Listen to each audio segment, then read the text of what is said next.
Vamos. Bienvenidos nuevamente a una clase de introducción a la economía.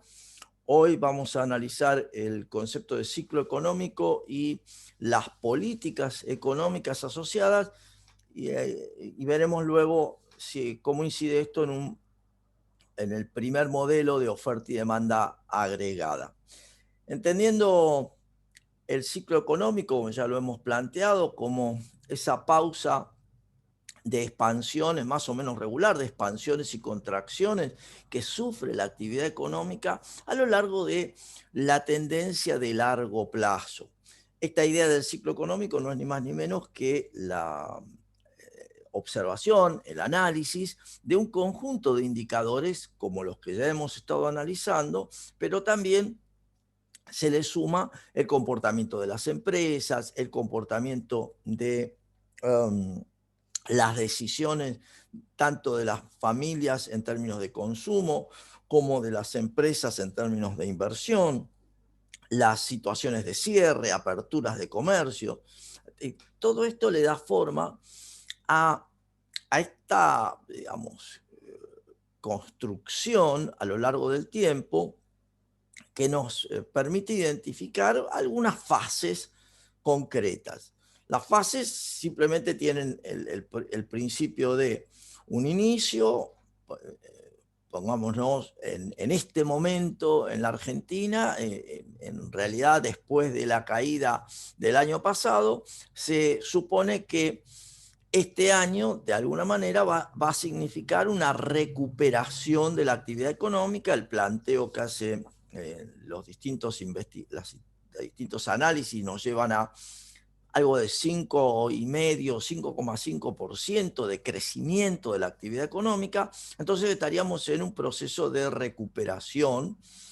Ese proceso de recuperación asociado a el cambio en la actividad productiva, una mejora del empleo, una mejora en términos de inversión, puede continuarse con un proceso de auge donde hay las expectativas sobre la mejora de la actividad económica crecen. Usted me dice que el amplitud no me permite. No, ya está, Catalina, no hay problema. Ahora a ver, un segundo.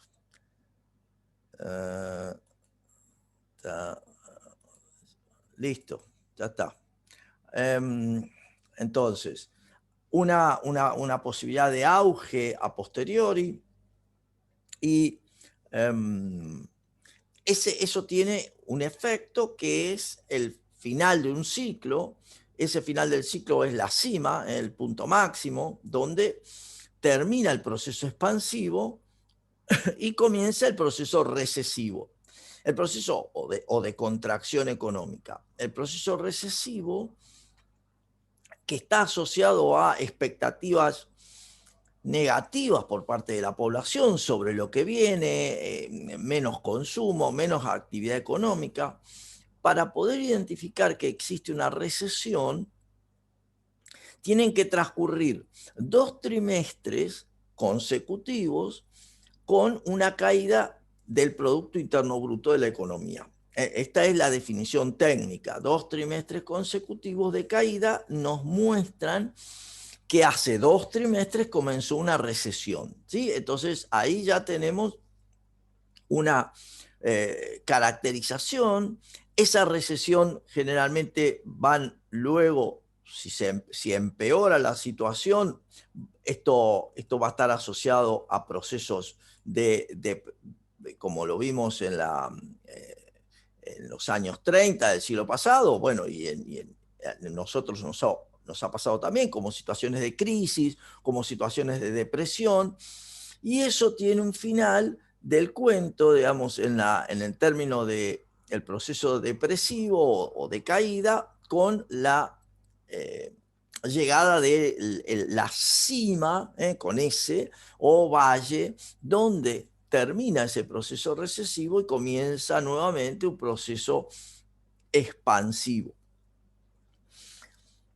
Recordemos que en nuestro caso estamos ya hace alrededor de, bueno, desde el 2011 estamos amesetados con expansiones y contracciones, no estamos creciendo y particularmente en términos de caída de la actividad económica hay, ya estamos en 18, a ver, mm, 6 por 3, 6 trimestres consecutivos, porque son 18 meses que estamos en caída de la actividad económica, es decir, 6 trimestres consecutivos. Una clara recesión que, bueno, es muy probable que este año se revierte, pero se revierte en parte, porque de hecho crecer 5,5, venimos decreciendo desde hace...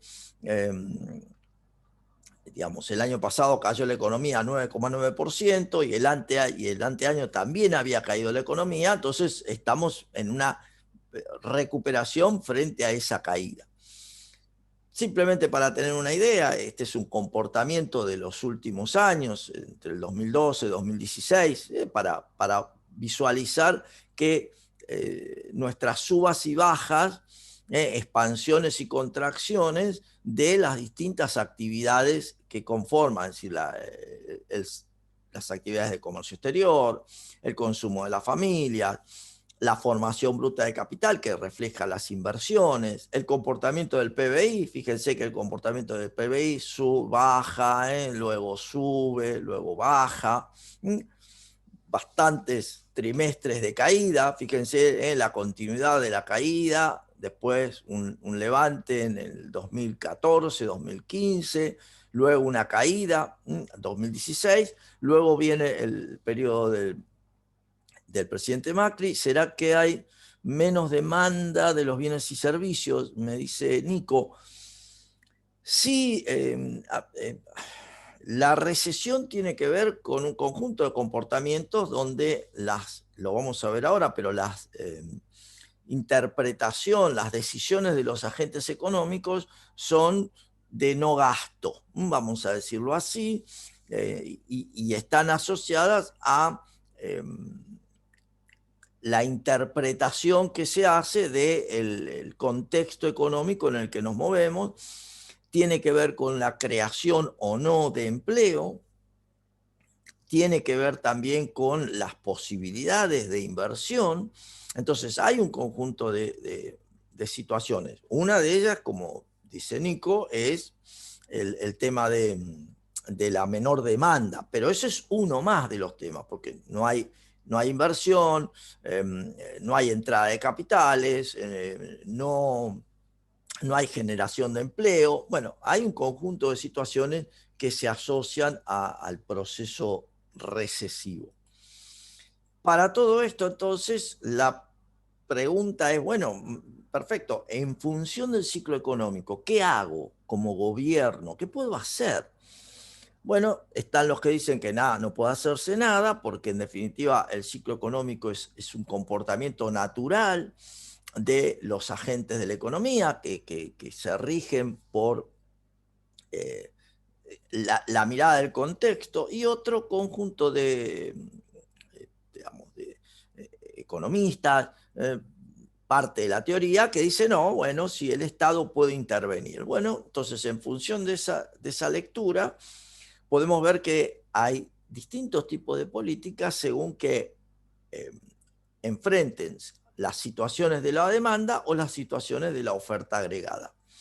Por el lado de la demanda tenemos tres políticas concretas: la política fiscal, o sea, la política monetaria, la política fiscal y la política de comercio exterior, política comercial también llamada.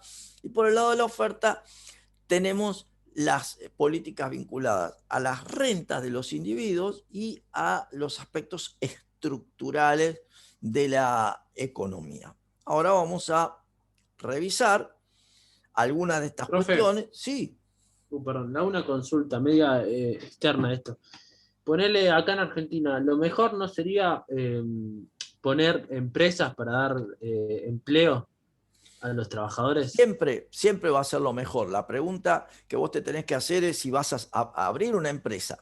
No si alguien, o sea, si se pone una empresa. Desde ya que armar una empresa es lo mejor y dar empleo es excelente, Pero la pregunta es, ¿por qué voy a armar una empresa? ¿Cuáles son los determinantes que me llevan a que yo ponga una empresa? ¿Qué estoy viendo? ¿Qué expectativas de ganancia tengo? ¿Qué posibilidades obtengo? Ese es tu planteo, que lo vas a hacer vos como cuando tengas que decir, uy, ¿armo un emprendimiento o no lo armo? ¿Qué hago? ¿Me conviene ir y pedir a ver si me dan plata del Estado o voy y armo un negocio con el cual yo tengo expectativas de ganancia? Bueno, ahí tenés costo de oportunidad y ahí tenés las decisiones de contratar o no personas para que te ayuden a tener un emprendimiento de, qué sé yo, de pizzas, de delivery. Ayer vi a alguien un delivery en bicicleta. Perfecto, el flaco dijo, puse una empresita, delivery en bicicleta. Bien, bárbaro, él solito se maneja. Podrá contratar más gente para que lo ayuden. Ahí tenés el tema. Son decisiones del individuo. Las empresas funcionan y se arman porque hay alguien que dice, voy a invertir. Claro, yo digo también por ponerle, viste, los gobiernos que hacen autopistas, todo eso no genera empleo. No, o sea, Genera calidad de vida, capaz que sí, o sea, vas más rápido a donde la tenés que actividad ir o algo, pero gubernamental, digo, que la actividad sí, gubernamental le genera empleo en el sentido de, sí, te empleo y te pago, pero no genera lo que vamos a ver en la próxima clase seguro, valor agregado. Es decir, no genera algo nuevo en la economía, a diferencia de alguien que dice, voy a armar una empresa de hacer chorizos o hacer churros. Ahí sí estoy generando valor agregado porque eso no estaba hasta que yo planteé la empresa. El empleo estatal no genera valor agregado porque simplemente poner una persona en un lugar para nada más que un aspecto burocrático 99% de las veces. Ese es el tema clave.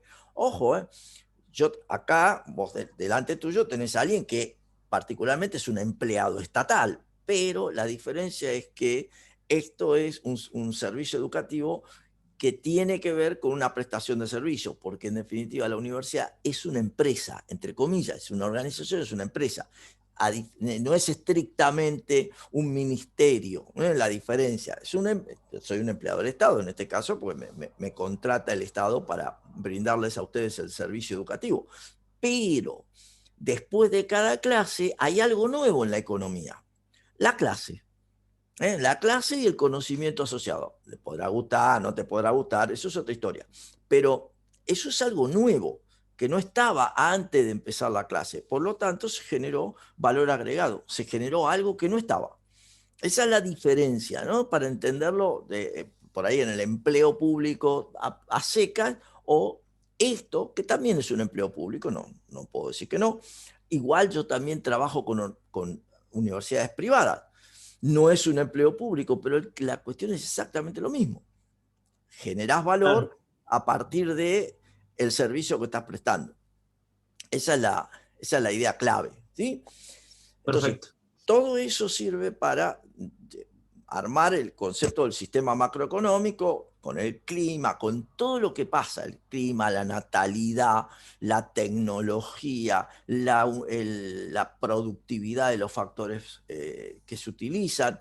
¿Y para qué nos sirve eso? Para definir y poder calcular el resultado, el nivel de renta, el nivel de empleo, los precios de la economía, las relaciones con el resto del mundo, todo eso surge de la interacción de las políticas que toma el gobierno, que pone en marcha el gobierno, y el entorno en el que esas políticas se desarrollan. ¿Sí? Déficit genera, disculpame, demanda de los bienes, ¿sí? Nico, sí, sí, algo así. Entonces, la primera de las políticas que ya hemos analizado en su momento, la política monetaria, esto es la decisión de la autoridad monetaria de regular la cantidad de dinero, la oferta monetaria. Esta regulación la puede hacer con algunos instrumentos, ya sea los instrumentos básicamente son el tipo de interés, la tasa o tipo de interés, que es un indicador de el costo de oportunidad de tener dinero, porque en definitiva la tasa de interés me va a dar la pauta de si me conviene quedarme con dinero en la mano, no en la mano, sino como ahorro y llevarlo al banco para que posponer consumo presente para tener consumo en el futuro. Entonces, eso es la tasa de interés. Esa es la decisión de ahorro. O por el contrario, no me conviene porque la tasa de interés es muy baja, entonces prefiero consumir hoy antes que esperar a consumir mañana. Este es el juego. Entonces, la autoridad monetaria regula la tasa de interés o regula la cantidad de dinero, ahora lo vamos a ver, y también lo que está trabajando allí es cómo eso incide en las decisiones de los agentes económicos. Para entenderlo, vamos a rápidamente mostrar una política monetaria expansiva que tiene dos posibles vías: aumentar la cantidad de dinero, MS, Money Supply, o sea, la oferta monetaria, o alternativamente bajar la tasa de interés, que es el costo de oportunidad. Para tener una idea, ustedes el texto de Samuelson generalmente los va a llevar por el lado del control de la tasa de interés, porque es lo que hace la Fed, la Reserva Federal de los Estados Unidos. Por el contrario, nosotros en Argentina, y ahí lo pueden leer en Mochoni Becker seguramente, por lo general controlamos, el Banco Central busca controlar la emisión, la cantidad de dinero. Son dos formas de encarar el mismo tema. En Argentina, durante la gestión del presidente Macri, el presidente del Banco Central, Sturzenegger, optó por hacer una política monetaria controlando la tasa de interés. Esto le dio algunos resultados en un tiempo, después no. El resto de los ministros de los presidentes de Banco Central de los últimos años, desde que recuerdo, siempre han trabajado por el lado del control de la cantidad de dinero. Pero, ¿qué significa esto en definitiva? Que estoy actuando sobre dos posibles componentes de la demanda agregada. Por un lado, el consumo de las familias, que tiende a aumentar. ¿Por qué? Y porque la tasa de interés o se sienten más ricos, ilusión monetaria en principio, se sienten más ricos y entonces demandan más bienes y servicios, o se dan cuenta que pueden conseguir bienes y servicios pagando a plazos porque la tasa de interés es menor y entonces el endeudamiento es menor, las famosas 24, 18, 36 cuotas, lo que sea. Esto va en línea con la mejora del consumo. El otro componente de la demanda agregada que se ve impactado es la inversión en bienes de capital, porque los empresarios encuentran que ante la baja de la tasa de interés les resulta atractivo, posible, conseguir préstamos para incrementar la planta, la dotación de capital que tienen, mejorar los procesos productivos. Entonces, todo eso se traduce en un aumento de la inversión. Ambos componentes, en definitiva, lo que le dan sentido es un aumento de la actividad económica, un aumento del Producto Bruto en el momento considerado. Ese aumento del Producto Bruto, ¿qué trae aparejado? Por lo general, un aumento del empleo asociado a contratar más personal. Esto también puede estar asociado a una disminución de la tasa de desempleo, dado que digamos, al aumentar la demanda de empleo puede ocurrir que los desempleados consigan empleo. Esto se puede relativizar dependiendo de la tasa de empleo que exista. Acuérdense que yo ya les he comentado que en el último tiempo cayó la tasa de empleo 3 puntos porcentuales porque la gente se sintió desanimada para buscar empleo. Y si uno piensa que la política expansiva diera resultado y esas personas volvieran a animarse, podrían animarse y conseguir empleo, y en rigor no cambiaría nada la cantidad de desempleados que había, porque esos 3 que estaban antes, esos 3 puntos porcentuales, consiguieron todos empleo, para hacerla fácil, y no hubo ningún efecto. Digo, para que entender el jueguito con los distintos datos de la economía. Esto también trae aparejado un impacto sobre la inflación, con una posible, más que inflación, una posible suba de precios asociada a la presión de demanda por parte de los consumidores, la presión de demanda por parte de los inversores sobre el total de bienes y servicios existentes. Entonces hasta ahí los datos, los indicadores que conocíamos, pero a esos indicadores le puedo sumar algunos nuevos, los que hemos visto. Bueno, tenemos visitantes. Le puedo sumar indicadores como el déficit presupuestario. El déficit presupuestario, recuerden ustedes que este déficit presupuestario era la diferencia entre el gasto público y la recaudación tributaria. La particularidad de esto que estamos analizando es que el gasto público es un dato, dado que estamos viendo la política monetaria, el dato de política fiscal, el gasto está marcado. Pero ¿qué pasa? Como la actividad económica ha aumentado, la recaudación tributaria está asociada a la actividad económica. Por ende, lo vamos a ver en un modelo a posteriori, pero lo podemos ver intuitivamente, que la recaudación tributaria va a aumentar porque hay más actividad económica. Entonces, ¿qué quiere decir esto? Que el impacto hace que el déficit presupuestario en una política monetaria expansiva tienda a disminuir. El otro componente nuevo que hemos incorporado es el saldo de la balanza comercial. Saldo de la balanza comercial, entendida como la diferencia entre las exportaciones y las importaciones.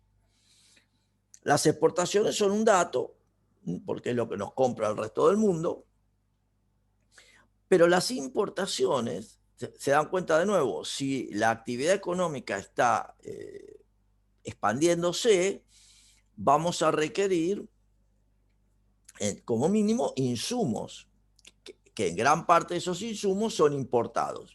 Por un lado, también el consumo de bienes y servicios finales importados. Entonces, en ambos casos, podemos observar que las importaciones van a aumentar, con lo cual el saldo de la balanza comercial cae. Entonces, ahí tengo una secuencia asociada a plantearse cómo en un proceso, salir de un proceso recesivo aplicando una política monetaria expansiva, trae aparejado este conjunto de situaciones asociadas a los distintos indicadores que hemos estado viendo. Por eso la importancia de estudiar los indicadores, para tratar de entender luego qué es lo que va a ocurrir con cada uno de ellos a partir de las decisiones de política que toma un gobierno, ¿no? Entonces, ahí tengo la política monetaria. Aclaro que en la actualidad digamos, se está haciendo muy poco de política monetaria. El gobierno del presidente Macri, en ese caso, sí hizo política monetaria contractiva, porque buscaba disminuir el proceso inflacionario generado en el gobierno anterior, y entonces sí aplicó estas herramientas, pero para bajar los precios, entendiendo que estaba en la situación anterior, en el gobierno anterior, se había generado, entre otras cosas, no tanto aumento de empleo, no tanto aumento de producción, pero sí un aumento de precios. Entonces, el gobierno, al asumir, tuvo que empezar a tomar decisiones para intentar, en principio lo logró, después no, o sea, después eso se complica, pero para trabajar sobre los procesos inflacionarios que estaban asociados a fíjense ustedes que estaban asociados, como lo vimos recién, a la contracción de la actividad económica. Esto es, el gobierno anterior, haciendo política fiscal, como lo vamos a ver, había presionado y había generado una suba de precios más que la reactivación económica. Bueno, eso también es una de las situaciones que es importante tener presente. La segunda política, dentro, digamos, de las cuestiones que ya conocemos, tiene que ver con la llamada política fiscal. A ver, un segundito. A ver. No. La política fiscal. Es un temita, profe, la inflación, para ¿Cómo? corregirla. Es un temita para corregir la inflación y Por llegar a que el supuesto, peso valga lo mismo que... por supuesto que es un tema. Vos pensás que nosotros estamos en procesos inflacionarios salvo en la época de los 90, estamos en procesos inflacionarios desde hace 50, 60 años. Por lo menos 50, tranquilo, pero la única década que se salva completa es la década de los 90 con la presidencia de Menem, que hubo una inflación controlada y hasta deflación. El resto de los periodos ha tenido distintos tipos de inflación, hemos tenido hiperinflación, es decir, es un claro problema. Pero es un claro problema, hay que entenderlo, que en el mundo está resuelto. O sea, no es que no está resuelto el problema. Nosotros tenemos dificultad para resolver el problema, pero el mundo lo ha resuelto. Esto ya lo hemos comentado en términos de cuál es la inflación que tienen. Sí, Mateo, ese es parte del problema. Exactamente, siempre Claro, hay repetimos. una solución. 100 Siempre, pesos antes era un montón, me acuerdo. Ahora no es nada. bueno, todo lo que Santiago, muy buen punto, digamos, todo eso es parte de la manera en que nosotros tenemos de enfrentar el problema o no enfrentarlo, y la solución tiene que ver con, a ver, la decisión de mantener el dinero en tu poder, pasa por la credibilidad que vos tenés sobre el poder de compra del dinero y sobre las decisiones que va a tomar quien maneja la economía, para decirlo de una manera, o sea, quien lleva adelante las decisiones de política. Entonces, en la medida que no te resulte creíble las decisiones que se toman, vos con tu dinero vas a tomar el camino que que mejor te parezca. Que el camino que mejor te parezca no necesariamente es quedarte con el dinero en la mano.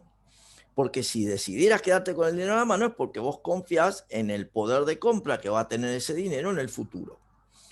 Los argentinos, en más y en menos, al observar las decisiones de política que se toman, no importa la decisión, el hecho de lo que votaste, para separarlo. La decisión económica es no confío en el peso, ¿sí? Entonces, al Profe, no te hago querer... una consulta. Ah, perdón. Sí, sí, dale. Sí, sí. Poner en Estados Unidos. O sea, la economía está estandarizada, o sea, está bien. Pero ponerle, yo me quiero poner una pequeña empresa de un bien sustituto, ponerle de la coca. Y nunca voy a vender. O sea, sí voy a vender, pero no lo que quiero llegar a vender porque como hay buenos ingresos y la economía está estable, le van a comprar al que ya esté hace años, Coca-Cola. No, porque si vos tenés un producto que es mejor que el resto y tiene otras prestaciones, te van a comprar a vos. Eso no, Ah, no, no, ok. no, eso no te cierres en esa idea porque entonces no haces nada. En definitiva, vos vas a generar un producto o una empresa que tiene una respuesta a la necesidad que mejora la respuesta existente. Si no la mejora, bueno, estás en competencia perfecta y estás sujeto a lo que pague el mercado por lo mismo que estás haciendo y vos sos uno más. Esa es la diferencia, ¿estamos? Pero bueno, en Estados Unidos o en cualquier parte, o sea, Estados Unidos tiene sus problemas, no es que es simplemente es una representación de cierto grado de libre mercado.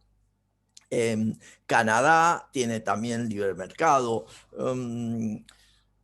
Nueva Zelanda, Australia, Hong Kong. Bueno, Hong Kong ahora tiene, pero desde el punto de vista económico, libre mercado. Es decir, hay un conjunto de países que van por ese sendero. Y en Latinoamérica, Chile, Perú, tienen libre mercado, en sus más, sus menos.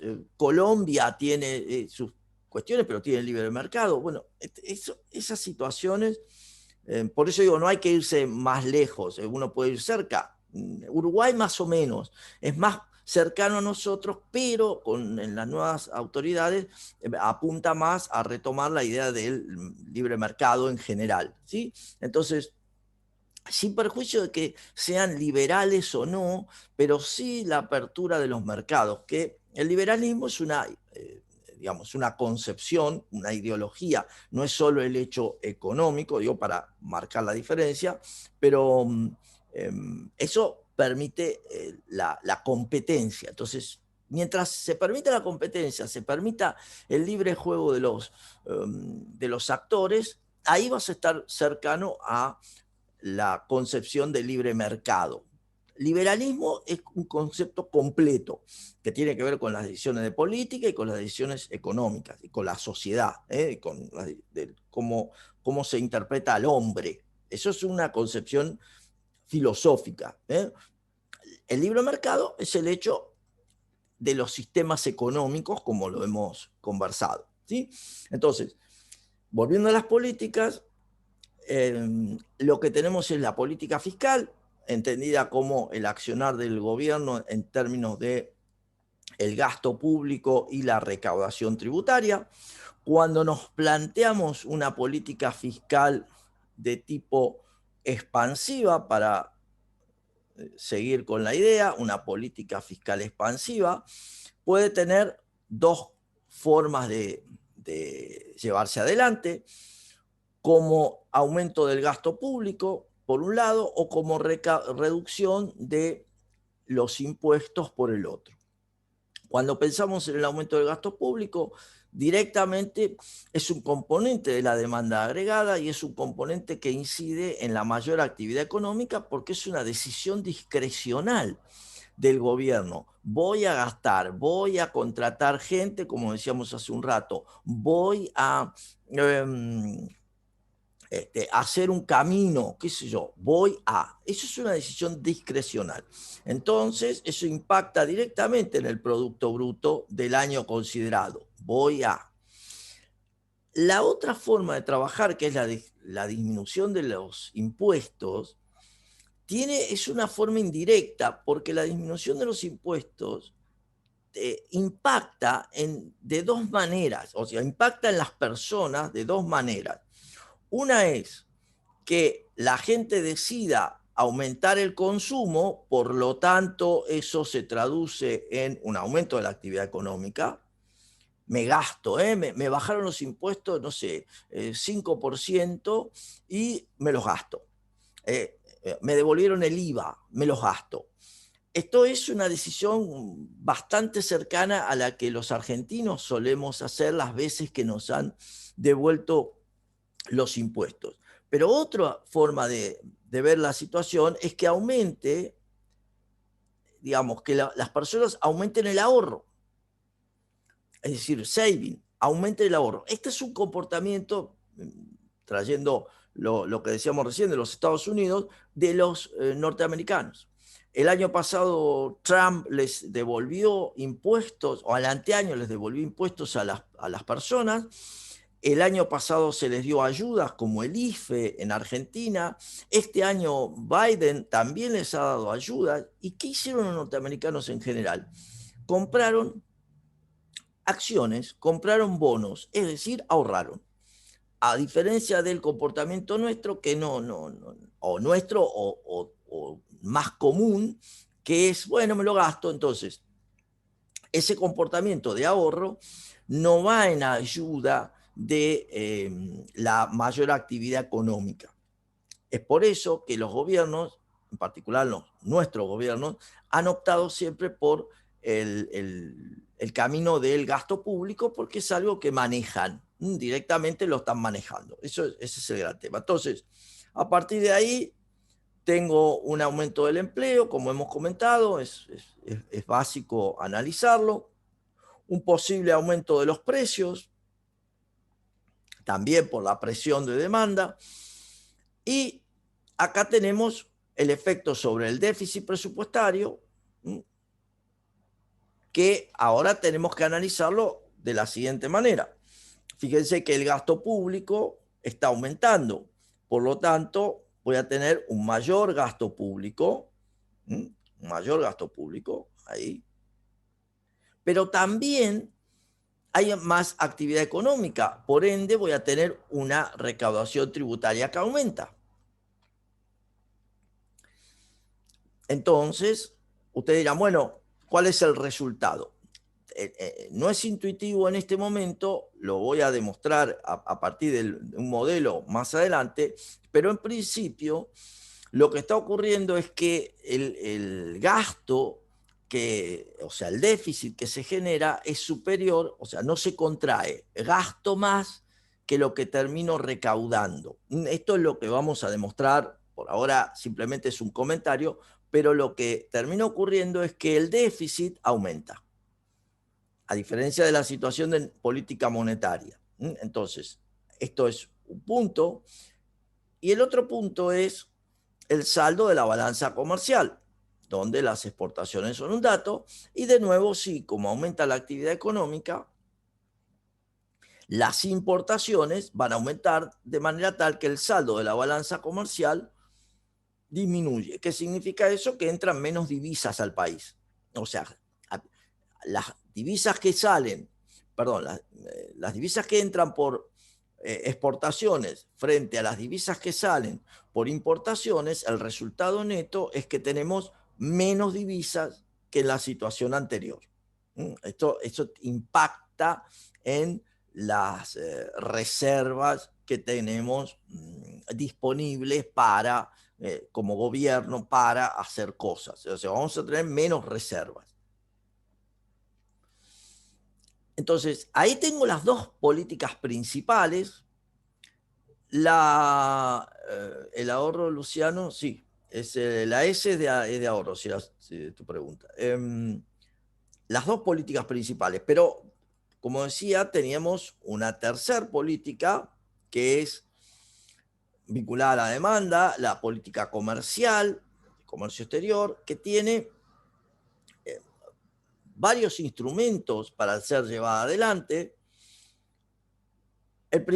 Los principales los hemos comentado ya cuando veíamos los controles del Estado, o sea, los contingentes a la importación, los cupos, la famosa cuota Hilton que nos impone la Unión Europea, o las cuotas que le colocamos nosotros a la entrada de productos de Uruguay o a entrada de productos de China en algunas medidas, o que a nosotros nos colocan.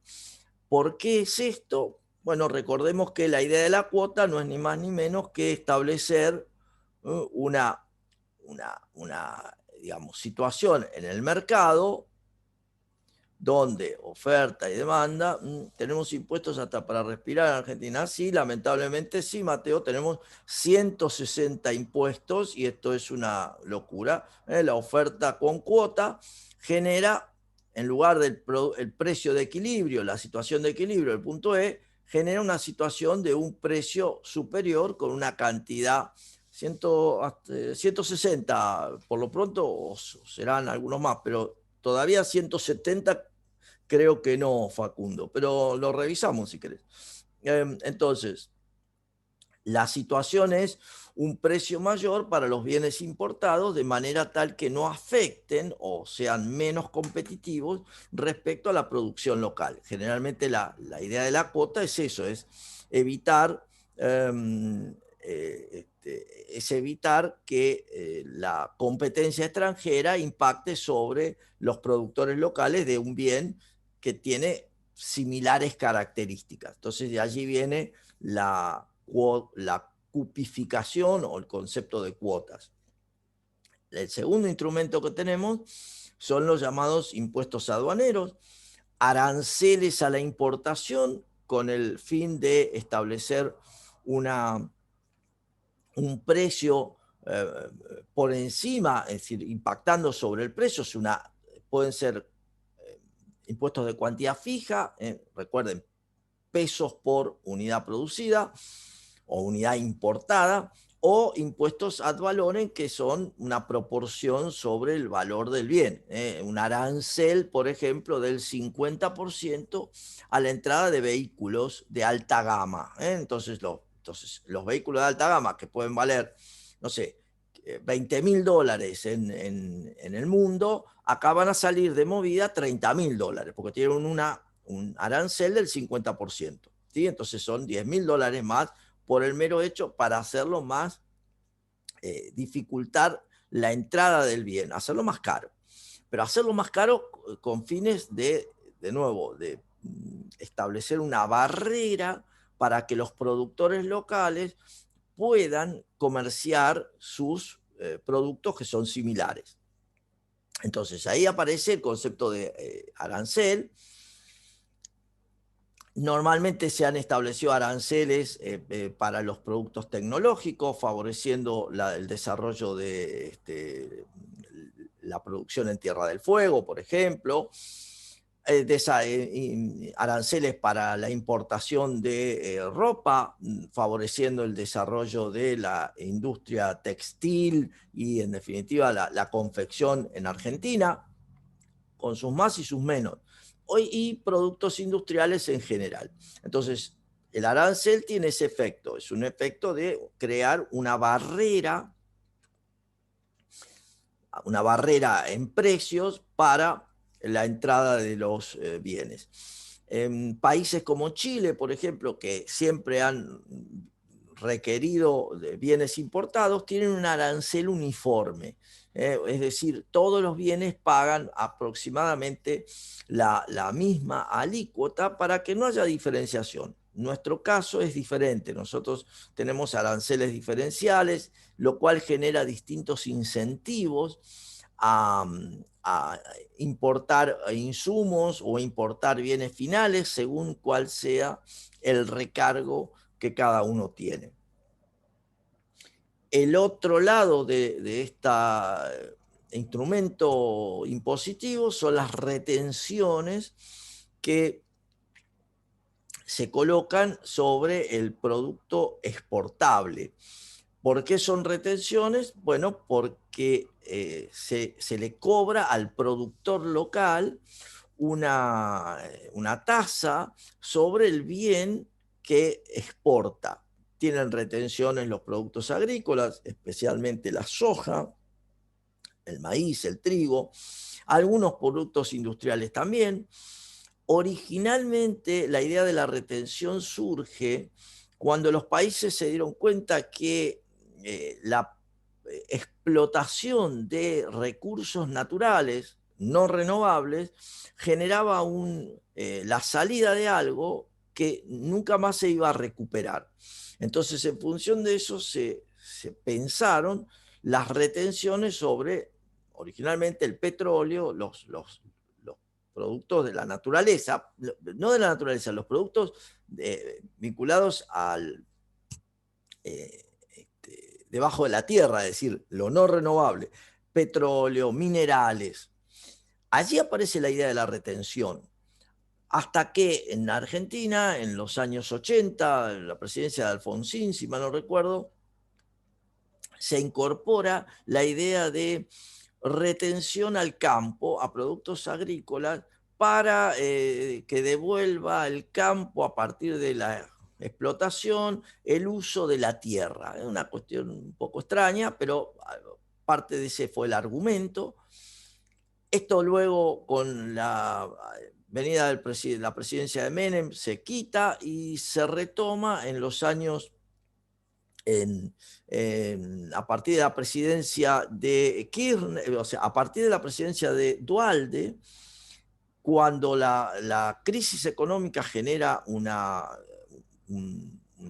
aumento de la tasa de desempleo, se crean los planes Trabajar, y la manera de financiar los planes Trabajar por parte del presidente Duhalde fue recrear las retenciones al productos agrícolas, que en ese momento comenzaban un ciclo alcista de precios, el famoso $600 la tonelada de soja, que en algún momento llegó. Entonces, sobre eso se montó la estructura de dónde sacar fondos para pagar los planes Trabajar. Bueno, esto después fue avanzando y tuvo distintas situaciones, pero en definitiva, en todos los casos nos muestra que el productor termina cobrando menos que el precio internacional, porque en realidad no le puede trasladar el impuesto al consumidor final, a diferencia de lo que hace el importador, que sí, se lo traslada al que compra. Pero el productor no lo puede hacer porque el precio internacional es un dato. Entonces es el precio de competencia. Por lo tanto, no puede cobrarle más caro a un comprador chino por soja. Entonces eso impacta sobre los ingresos que tiene el productor. Hoy por hoy, si el tipo de cambio oficial es 98 pesos, un productor local que vende una tonelada de soja digamos, a 98 pesos por dólar, que es el tipo de cambio oficial, termina cobrando menos de 50 pesos por dólar por todas las quitas asociadas a los impuestos y a las retenciones. Visto eso desde el lado impositivo, pero también dentro de las políticas comerciales están las decisiones de medidas pararancelarias que impactan en el precio porque hacen más difícil el comercio. Paraarancelario es exigir un certificado, exigir una determinada acción burocrática que no tiene que ver con el producto en sí, sino con el cumplimiento de el proceso o la gestión comercial. Entonces, todo eso es paraarancelario, pero termina ralentizando las ventas y haciendo más caro el proceso en definitiva. Créditos a la exportación sirven para fomentar la venta al exterior asociada a la posibilidad de un mayor plazo en el pago. Esto, los bancos locales le dan crédito a un comprador externo para que pueda diferir en el tiempo el pago, pero el productor local cobra al inicio. Esa es lo interesante de los créditos a la exportación. Toda la mirada del tipo de cambio, que es el otro instrumento, la conocemos asociada a la cuestión de cómo incide el tipo de cambio. Si está devaluado, favorece, abarata el producto local y entonces favorece la compra, las exportaciones. Por el contrario, si está revaluado, hace que las importaciones sean más baratas porque necesitamos menos pesos por divisa para comprar el bien extranjero. En este momento nosotros tenemos un tipo de cambio que de alguna manera está revaluándose porque está aumentando en menor proporción que lo que aumentan los precios. Por lo tanto, en el análisis terminamos siendo más caros para el resto del mundo y por ende eso también dificulta venderle al mundo en las exportaciones. Y todo eso es la mirada rápida sobre el concepto de la política comercial.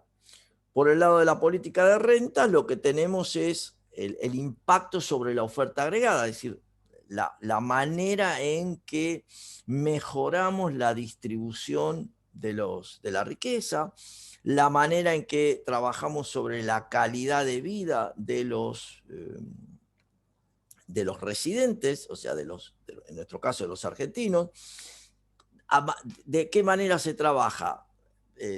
Por medio de el acuerdo de salarios, el acuerdo, establecimiento de precios máximos. En alguna medida nosotros, aclaro, tenemos clara experiencia y amplia experiencia en la incorporación de los precios máximos, y los resultados siguen siendo lo que la teoría dice que va a ser, es decir, no son una buena forma de resolver el problema. Sin embargo, seguimos aplicando esa misma idea.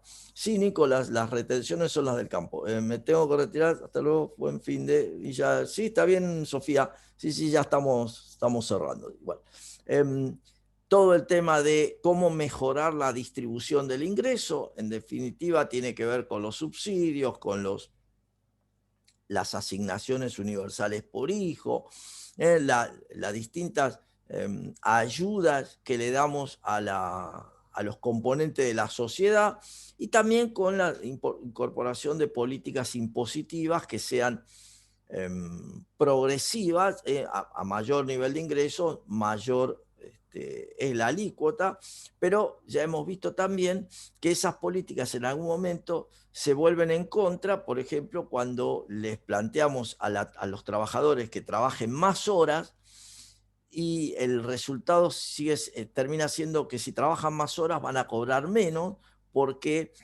superan determinada escala en el impuesto a las ganancias, y entonces aumenta la alícuota y terminan cobrando menos que antes. Y esto ya lo hemos visto, y el resultado termina siendo que no les conviene trabajar más, lo cual va en contra del interés de generar un crecimiento o generar una mejora en la actividad económica. Ver lo que determina la realidad. Bueno, sí, Nico, sí, siempre la idea de subir tiene que ver con eso. Lo que yo voy viendo, que lo pueden asociar de la mejor manera posible a lo que vamos trabajando. Como cierre, la idea de la balanza de pagos, como decíamos, tiene que ver con los dos componentes de la cuenta corriente por un lado, que es la cuenta comercial más la cuenta de servicios, y la cuenta capital por el otro, que es la entrada, el movimiento de capitales. En definitiva, la balanza de pago es el movimiento de fondos de nuestro país con el mundo, es eso. Y la balanza de pago lo que indica es, si entran más capitales que los que salen, hay superávit. Al revés, hay déficit. Pero si entran más capitales que los que salen, la divisa que entra es abundante, por lo tanto su precio cae. El tipo de cambio se revalúa. La divisa baja porque hay más, se revalúa. Por el contrario, si hay un déficit de balanza de pagos, salen más divisas que las que entran. Por lo tanto, la divisa pasa a ser escasa, su precio sube. Esto es, el tipo de cambio se devalúa. Entonces, fíjense cómo un superávit de balanza comercial hace más caro venderle al mundo, y un déficit de balanza comercial, un déficit de balanza de pago, hace más barato venderle al mundo. Bueno, este es un juego que lo vamos a analizar. En apretadísima síntesis estuvimos viendo las distintas políticas. Esto lo vamos a trabajar en el modelo de oferta y demanda agregada el lunes, así que por favor revisen el capítulo 19 de Samuelson, que los capítulos 20, que es lo que vamos a trabajar a partir de ahora. Así que por hoy, estamos en hora. Agradezco como siempre el tiempo, y cerramos la clase, y cualquier duda, como siempre, me consultan, manden mensajes. Acá están los impuestos, 167, exactamente, ¿sí? Gracias, Facundo. 167. Nos vemos, profe, cuídate. Chao. Pásenla bien. Gracias, Edu. Chao, profe, gracias. Nos vemos, profe. Chao, profe, muchas gracias. Okay. Chao, nos vemos, gracias. Chao, profe. Chao.